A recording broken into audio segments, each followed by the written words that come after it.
let's get started. All right, so our first presentation tonight, can we give a warm South Bay welcome to Sara Ford, the Executive Director of Free Arts.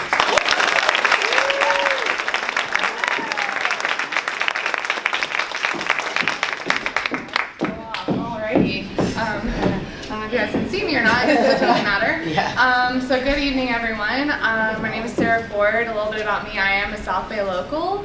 I grew up in Manhattan Beach and now I live right by Eat at Joe's in South Redondo, so it feels good to have an event in my hometown.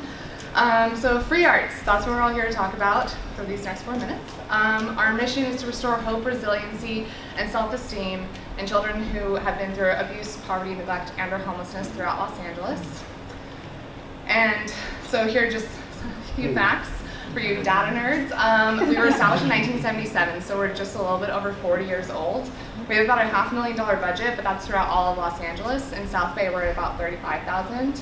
And we're a very small team. We have 4 staff members, so we rely heavily on our board and our volunteers to carry out the great work that we do. So who do we serve?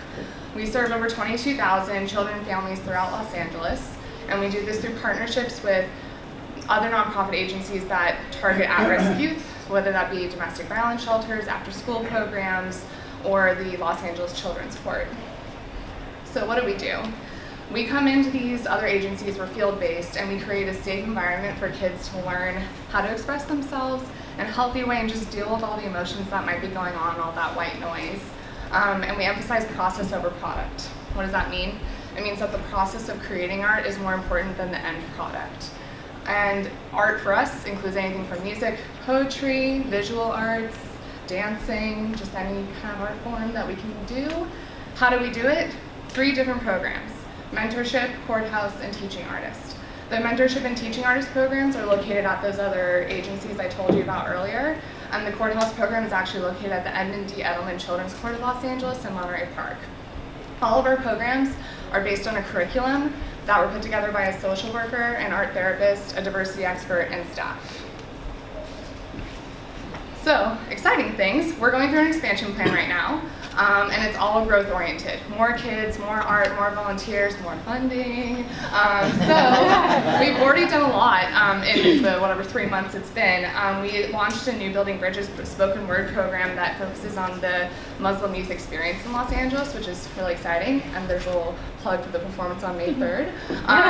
We have upped our volunteer retention. We created that teaching artist program, which brings actual artists into our programs, which we didn't have before.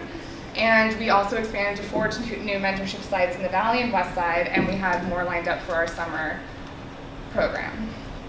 So free arts in the South Bay, macro and micro. We're currently only at 1 site in Lomita, but we have 3 partner sites that we really want to expand to, that have expressed interest and want to have our programs, but it's really all about funding.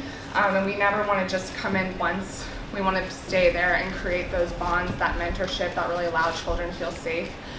So that's more local volunteers, that's more art supplies, more donations, and so we have a lot of funding, but we could use some more.